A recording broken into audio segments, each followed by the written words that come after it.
This is something that I have never experienced before in my life as a man.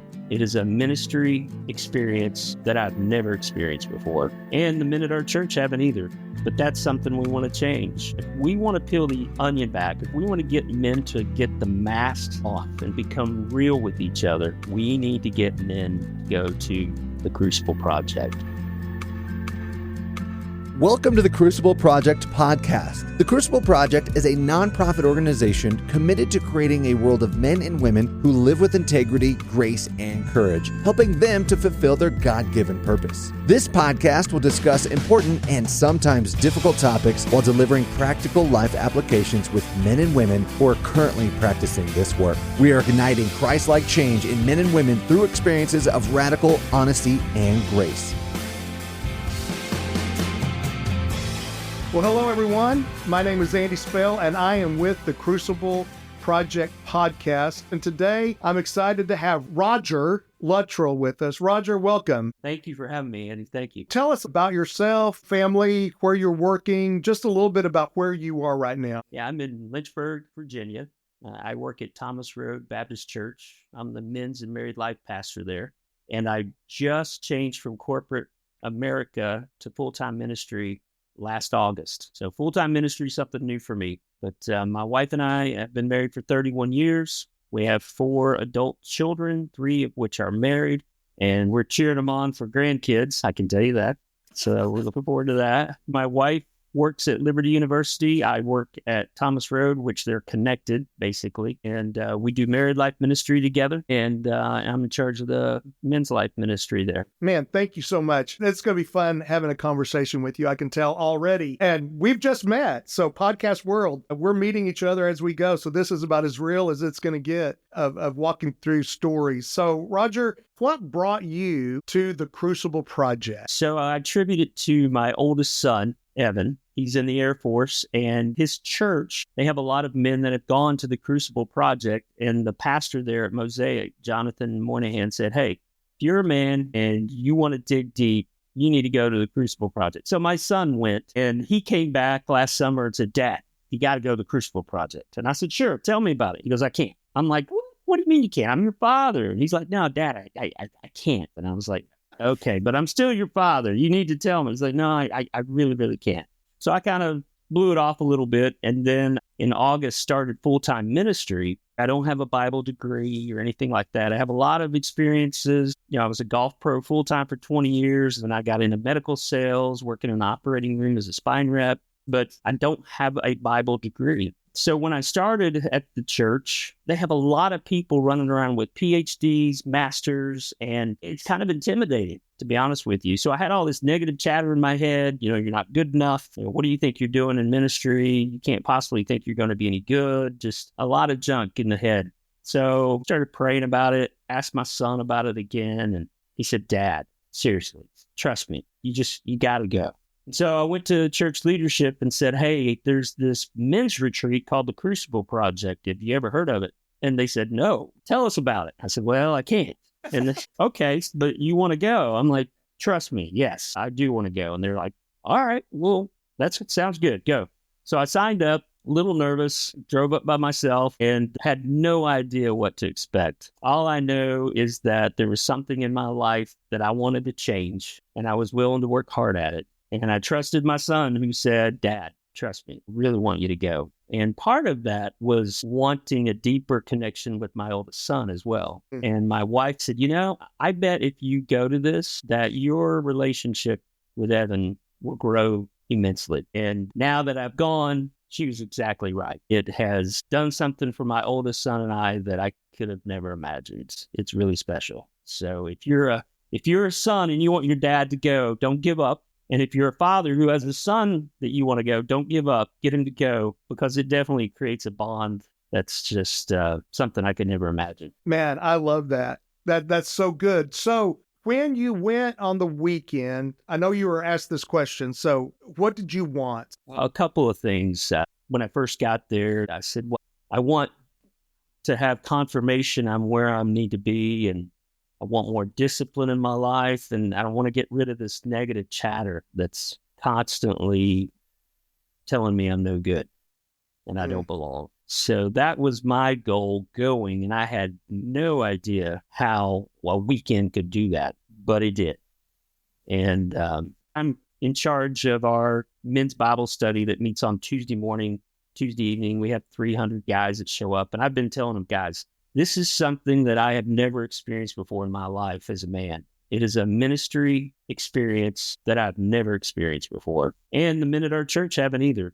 But that's something we want to change. And I went to leadership and explained to them, if we want to peel the onion back, if we want to get men to get the mask off and become real with each other, this is a phenomenal starting point. We need to get men to go to the Crucible Project. And so, with that said, they're all for it now. And we're advertising. We've got guys that are signing up to go, and we want to bring it to Central Virginia. We're blessed at church with a 500-acre retreat center ourselves off the Blue Ridge Parkway. So our goal is to get at least 20 men to go this year so we can staff it and have it here in 2026. Man, I love that. That's exciting. So how did God show up for you on that weekend? So I went in tentative, not feeling very confident, and being around other men that were struggling with things as well. And the bond that we created just from that weekend of talking about deep issues, things that we normally don't talk about, it created a bond with these men that I'll have for the rest of my life for sure. Mm-hmm.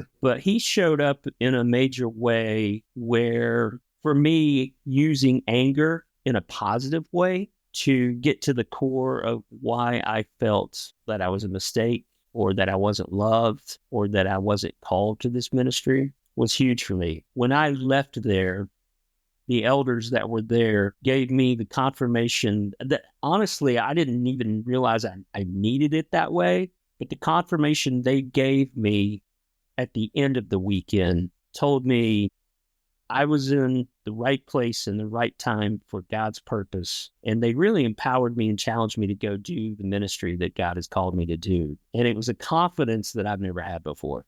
Never. Man, that's awesome. So you were having some messages come on that I believe were coming from the enemy. I think the enemy loves to come at us. He loves to throw things at us. Isn't it crazy? We know it's from the enemy, and yet we still listen to them. What were some of those messages? Some of the messages were, you don't have a Bible degree. You're not good enough. You're not smart enough. This whole thing of you doing ministry is a joke. Why would anybody ever listen to you? Just that constant negative chat. And again, I knew where it was coming from as well. And a lot of people will say, and I'll even say it, study more scripture, use the sword to fight it off, put on the armor of God. And all that is very true. But for me personally, until I had older men, and I'm old, I'm 58, but there were older men than me there that were farther down the path, which was great. But to have those men pray for me, confirm me, was what I needed. I didn't even know I needed that. To spend time with me meant the world. Sometimes these messages that we get are given to us early by the enemy. How long had some of those messages been around even before you went into ministry? 45 years. Yeah. 45 years. And I never dealt with them. Well, a part of it was I didn't know how by myself. And I was never in a place that knew how. I never had men around me that had dealt with it either. They didn't know how. And that's one of the phenomenal things about the Crucible Project is they know how. Yeah. They know how to get that out of you to where you can deal with it and face it. Yeah. And there's a definitive time now that I can look back and go, no, I put that to death. That is gone. Yeah. That is not me anymore. Man, that's powerful. And I don't know if your story is my story, and it may be. Those messages and knowing they were around for 40 plus years, did you ever think, man, I think I'm the only man who has this? Or if I share this, were there any messages that played about you as a man that you would tell yourself because you had these struggles? Oh, for sure. Yeah. After I would hear the chatter in my head, it was like, you know what? They're right. Yeah, that is right. Yeah, that is true. Yeah, I'm not smart. Yeah, I'm not loved. Yeah, I'm probably not worthy, and those are the answers I was giving, but trying to mask it for decades that I did have it together when I really didn't. It was almost like I was still the little boy in a man's body dealing with stuff that I'd never dealt with. Man, I get that. You tell me about your life. You were a golf pro and you got to do medical sales and you got to do all these things. And it sounds like there was some real success going on, that you were part of successful things. Yes. But yeah, even in the great. middle, but no matter what the success was, those messages were still running through your mind at times. Yes, absolutely. All the time. And part of my problem was I'd look at other men and I'd say, man, they've got it so together. I don't think they feel that way. Yeah. And so with the golf business, I was around a lot of people who had a lot of money. And when you're a golf pro, you don't have a lot of money. There was always the comparison factor of I'm subservient to them, which in that business is true, but it's easy to take that on as that's who you are and that's your identity. Yeah. And then in the next phase of my career with medical sales, I was around neurosurgeons and orthopedic surgeons. Well, they have a lot of money, and most neurosurgeons think they are God. And so that was one of those things where, my goodness, they're going to make sure that you know that they think they're God. Right. And so you get treated in less appropriate ways many times as a rep in the operating room, and you just have to take it. But it eats on you because you're treated in such a way in both of those careers as second-class citizens. Yeah. And I think what happens is in anything that we do, if we don't know who God's created us to be at our core and that we're worthy, we've talked about this in so many circles, Roger, no matter if I preach a really good sermon, I'll hear somebody else. And in my mind, I'll think, oh, that other person's better. I'll never be him. Or if I lead worship, or if I lead a group, or if I do something at work, I'm a salesman and I have a great year of sales, there may be somebody in the company that did better than I did. And if I don't know who I am at my core, that comparison will just eat us up and keep us feeling small. All those things you were talking about. So thank you for sharing that. So what has life been like for you since the Crucible weekend? It is a passion and a purpose that I've never experienced before, because I want men to experience what I experienced and what I saw other men experience. I think it was great for me personally, but to be able to see other men go deep and work through their thing that they are trying to change. And I'll say, being on the sideline watching and observing, it's like, oh my goodness, it's not just me, it's everybody. And to see these men battle through that and get on the other side as we did, it's just amazing. It gets me fired up. It really gets me fired up. So I've had a couple of guys, actually, last night we were at Bible study, and a couple of guys said, man, what's up with you? You are fired up. And I'm like, dude, you got to go to the Crucible Project. He's like, yeah, you keep talking about that. So I handed him one of the brochures that Dan and Ripple sent me, and I said, listen, here's the one coming up in April. You got to go. You just got to go. He's like, all right, I think I will. I said, I'm going to follow up with you. But since then, it's a passion and a purpose and a vision of something that could be amazing. And I'm all in. I am sold out, all in. I'm like, okay, Jesus, take the wheel. This is where I'm going. If you don't want me to go this way, you're going to have to make a major change, because I am all in. So I'm curious, with that negative voice with your wife, with your kids, how did that voice affect some of those relationships at times, or affect you as a dad? Oh, so looking back on it now, it affected me in a way where I tried to lead the family from a place of fear. Instead of from a place of confidence that God instilled in me. There were many, many times where I would get fearful because of that negative chatter. I wasn't good enough, and I would lead out of fear, which is very unhealthy. It's unhealthy for my family. It was unhealthy for my marriage. It was unhealthy for me, for my integrity, for my, at that time, the volunteer ministry that we were doing. It was frustrating because I wanted to be the man of God that I knew he wanted me to be, but I never felt like I was there. Yeah. Yeah, man, thank you. So you're on this weekend, you're with other men, you see what they are going through, you're right there with them, and that may not be your story, and it may not be your thing that you're struggling with or looking at. But as each man talked, what did you feel in your heart going on as you watched each man go to those places? What did it do for you? I felt like I was part of a larger group than I ever knew I was part of. And in many ways, you could say, you know what? Every man has a battle. We're all in it together. But it sure does make it a lot easier when we go through it with other men and get real and get honest and get open. And I'll say this, watching the other men go through it. I mean, I cried when I was going through the process, and to watch the other men go through it, I was crying even more. I'm like, oh my goodness. And I won't name names or situations or anything like that, but I'll just say there was this one particular situation and I just could not stop crying for this guy and the pain and the agony that he had to struggle with since he was a young boy. And to see him come alive in Christ, my goodness, it was mind-blowing. It was a glimpse of a glimmer of what heaven will be like. Man, absolutely. And did you find yourself even growing in grace towards other men? Oh, yeah. No judgment. Yeah. Tons of grace. It changes your perspective on how you view other men. It does. And it changes my view on other men of other cultures as well. Yes. And yeah. I love that. Absolutely love that. So what I'm hearing some is that you struggled with, man, now I'm in this new job. I don't have the degrees. I haven't learned like they do. I don't know what they know. So when you look at a man now that may be living in that, I'm not in the place I need to be. I'm not sure I need to be there. Sometimes it's called imposter syndrome.